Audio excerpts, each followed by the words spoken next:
Assalamualaikum warahmatullahi wabarakatuh. Kembali lagi dengan saya Jenita Sepintoen. Pada video ini saya akan menjelaskan mengenai model konsep kurikulum. Kurikulum tentu tidak asing lagi bagi kita, apalagi bagi kita yang telah mengenal dunia pendidikan. Kurikulum ini misalnya kurikulum Darab 6, kurikulum Darab 13, dan yang digunakan pada saat ini yaitu kurikulum 2013 revisi. Nah, kurikulum ini adalah kumpulan rencana, tujuan, materi pembelajaran, dan merupakan cara mengajar yang dijadikan sebagai pedoman oleh pengajar untuk mencapai tujuan pembelajaran.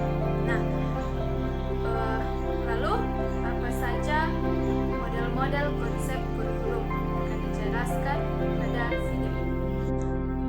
Di dalam kurikulum, John Daniel mengemukakan 4 macam konsep, yaitu kurikulum akademis, humanistis, rekonstruksi sosial, dan teknologi. Yang pertama, konsep kurikulum akademik. Kurikulum akademis ini merupakan model yang pertama dan tertua sejak sekolah berdiri. Kurikulum akademis bersumber dari pendidikan klasik yang berorientasi pada masa lalu. Kurikulum ini lebih mengutamakan isi pendidikan. Belajar adalah berusaha menguasai ilmu sebanyak-banyaknya.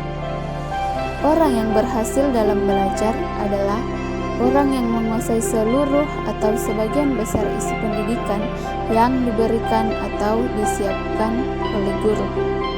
Karena kurikulum akademis sangat mengutamakan pengetahuan, maka pendidikannya lebih bersifat intelektual. Kurikulumnya tidak hanya menekankan pada materi yang disampaikan, dalam perkembangannya secara berangsur-angsur memperhatikan proses belajar yang dilakukan siswa. Proses belajar yang dipilih sangat bergantung pada segi apa yang dipentingkan dalam materi pelajaran tersebut. Sekurang-kurangnya ada 3 pendekatan dalam pengembangan kurikulum akademis. Yang pertama adalah melanjutkan pendekatan struktur pengetahuan. Murid-murid belajar bagaimana memperoleh dan menguji fakta-fakta dan bukan sekedar mengingatnya. Kedua adalah studi yang bersifat integratif. Pendekatan ini merupakan respon terhadap pengembangan masyarakat yang menuntut model-model pengetahuan yang lebih komprehensif terpadu. Kemudian yang ketiga, pendekatan yang dilaksanakan oleh sekolah-sekolah fundamentalis. Mereka tetap mengajar berdasarkan mata pelajaran dengan menekankan membaca, menulis, dan memecahkan masalah-masalah yang dihadapi. Kemudian yang kedua, kurikulum humanistik. Dalam pandangan humanisme, kurikulum adalah sesuatu yang dapat menunjang perkembangan anak dalam aspek kepribadiannya. Kurikulum dapat dilihat sebagai suatu proses yang mampu memenuhi kebutuhan individu dan mencapai integritas perkembangan dalam menuju aktualisasi atau perwujudan diri. Kurikulum humanistik bertolak dari asumsi bahwa anak adalah pertama dan utama dalam pendidikan. Anak adalah subjek yang menjadi sentral aktivitas pendidikan. Anak memiliki sejumlah potensi, kemampuan, dan kekuatan untuk berkembang sendiri. Kurikulum humanisme menekankan pada pendidikan yang integratif atau menyeluruh antara aspek afektif atau emosi, sikap, dan nilai dengan aspek kognitif, yaitu pengetahuan dan kecakapan intelektual. Atau dengan kata lain, kurikulum ini menambahkan aspek emosional ke dalam kurikulum yang berorientasi pada mata pelajaran. Kemudian yang ketiga, kurikulum rekonstruksi sosial. Kurikulum rekonstruksi sosial ini lebih menekankan pada problem-problem yang dihadapi murid dalam kehidupan masyarakat. Konsep kurikulum ini mengemukakan bahwa pendidikan bukanlah merupakan upaya sendiri, melainkan merupakan kegiatan bersama, interaksi, dan kerjasama. Interaksi atau kerjasama dapat terjadi pada siswa dengan guru, siswa dengan siswa, siswa dengan orang di lingkungannya. Dengan kerjasama ini, para siswa berusaha memecahkan problem-problem yang dihadapi dalam masyarakat agar menjadi masyarakat yang lebih baik.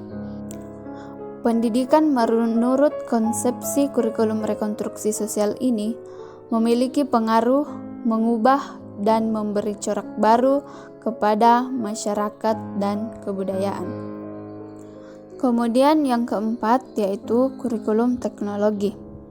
Dalam pandangan teknologi, kurikulum merupakan proses teknologi untuk menghasilkan tuntutan kebutuhan-kebutuhan tenaga yang mampu membuat keputusan. Penerapan teknologi dalam pendidikan, khususnya kurikulum, meliputi dua bentuk, yakni bentuk perangkat lunak atau software dan perangkat keras atau hardware. Penerapan teknologi perangkat keras dalam pendidikan dikenal sebagai teknologi alat atau tools teknologi, sedangkan penerapan teknologi perangkat lunak disebut juga dengan teknologi sistem teknologi. Teknologi pendidikan dalam arti teknologi alat lebih menekankan penggunaan alat-alat teknologi untuk menunjang efisiensi dan efektivitas pendidikan. Contohnya seperti mesin pengajaran, pengajaran modul, pengajaran dengan bantuan alat komputer, dan pengajaran dengan pendekatan sistem. Kemudian, dalam arti teknologi sebagai sistem, teknologi pendidikan menekankan penyusunan program atau rencana pembelajaran dengan menggunakan sistem. Program pengajaran tersebut bisa semata-mata sistem dan dapat juga berupa program sistem yang ditunjang dengan alat dan media, serta bisa juga program sistem yang dipadukan dengan alat dan media pengajaran. Nah, demikian video yang dapat saya sampaikan mengenai model-model konsep kurikulum. Semoga dapat bermanfaat. Assalamualaikum warahmatullahi wabarakatuh.